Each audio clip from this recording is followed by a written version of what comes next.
Before this video starts, I just want to say that Rocket Power Sound is giving away a wavetable pack for like $5. Link in the description. So if you want to support me and get some sick wavetables, it's a really good wavetable pack. I've used it myself a couple of times now, and it's actually really nice. Hashtag sell it. So today I'm gonna be making a Buffeater video, and if you don't know what Buffeater is, it's basically what VR mostly uses to make his glitchy bass sounds like these.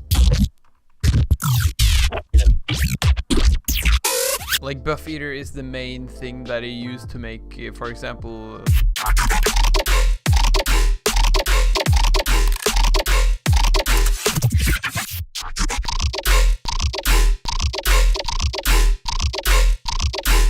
and if you live under a rock, these sounds are from the new Virtual heavy bass design pack that you can find on Splice. I think I'll leave that in the description as well. So into using Buffeater. So first of all, you want to have get some cool basses. So I'm just gonna use some of my own and some of VR's, because just to get some nice basses. Yeah, so these are the basses of my choice. So I'm just gonna play these while I'm talking, so you can't really like sample them. Since they're all like Virtual Riot basses, I don't think you should be able to like sample these, because I mean you haven't paid for them. So yeah, and these are just my own. You need much material when doing this, okay? That's one thing you gotta remember. You need much material, because you can create all sorts of different sounds. So you gotta like maximize the amount of noises you can create in order to cut out the ones you like and stuff.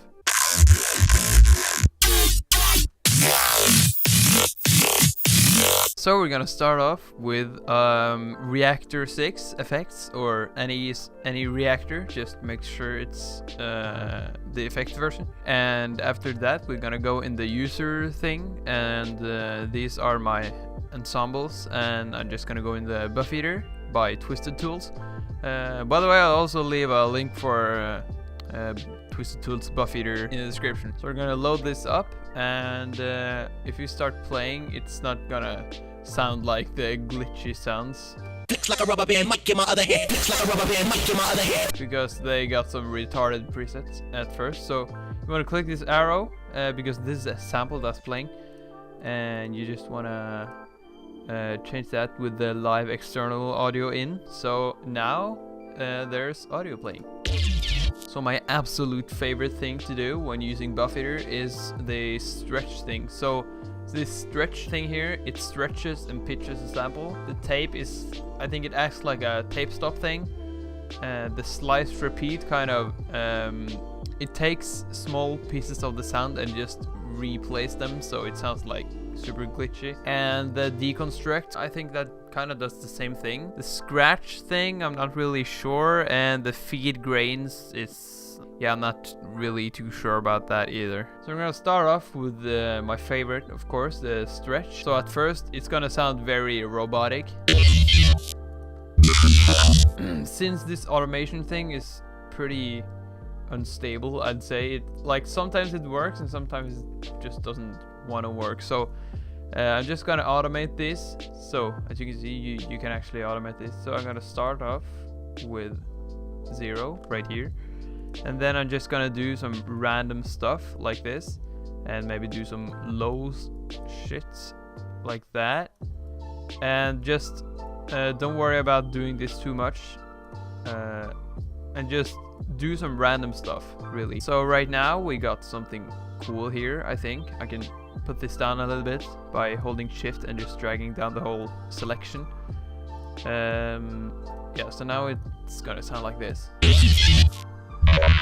Okay, maybe create a little bit more of these. Then I'm gonna copy and paste this for the rest of the thing, so it's very random, like this. So now it's pretty much randomized. After that, we're gonna use the stretch thing, which basically, yeah, it stretches it. So I just want to automate this, and that sounded cool as fuck.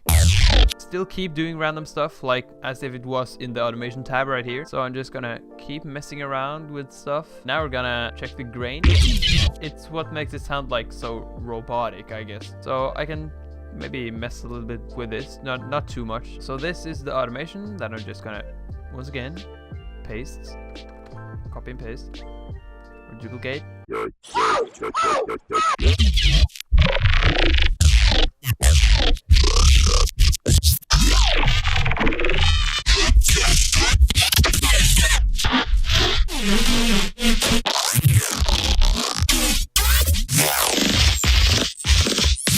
Maybe do some more stuff with the pitch because it sounds like it's going too much down and stuff. So you can still hear the sounds, which is not really the point of this. It's supposed to like stretch and drag the whole thing and just tear all the sounds apart. I'm gonna try to do some deconstructing because that's I want the sounds deconstructed. So before I do anything else, I just want to record this by sending this one through the audio too, because I set it as an input, and then I'm just gonna record this. Okay, so now we got this audio clip. So I'm just gonna make a new audio clip once again. So now I'm just gonna pick out the ones that I like. Okay, so 2 basses obviously isn't that much, so that's why I just wanted to do this real quick. So I got these cool, and then I can start adding more stuff. So I'm just gonna do that now, and I'm just gonna speed up the footage, I guess.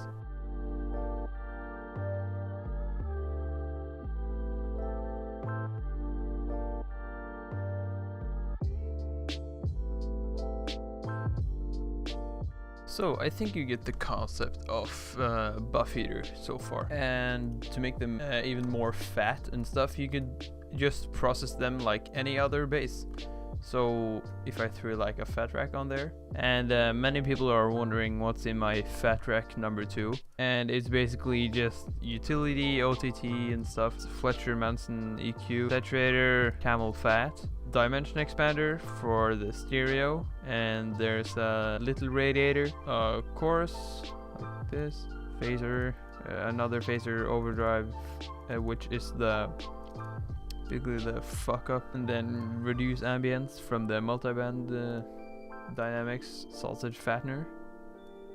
Yeah, so now it's obviously really fat.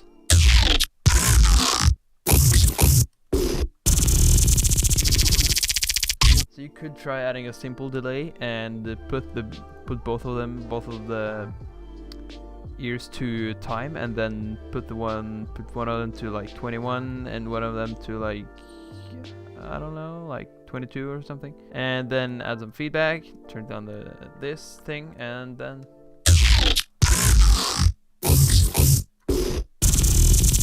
yeah, you can make it sound metallic. You can obviously do more stuff.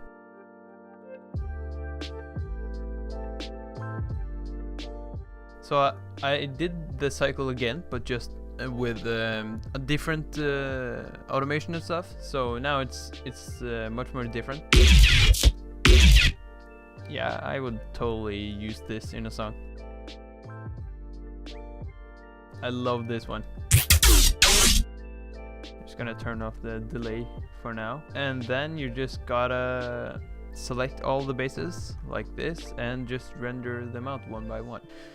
Yeah, that's pretty much all about making basses in Buffeater. So yeah, if you ever wondered how VR makes those super weird, like even from his old sample pack basses, these sounds, they're made exactly the same way as this, but he may have used, he actually made some of these in the stream. If you want to look at how he made some of these, you may just search on YouTube like VR 2014 stream or something, and you'll probably find a stream where he uses Buffeater and makes these kind of glitchy sounds. So yeah, that's pretty much it. So if you guys liked the video, or at least learned something from this, because many people have been asking me about doing this, so Yeah, give the video a like if you liked it, obviously, and yeah, I'll see you guys in my next video. Bye.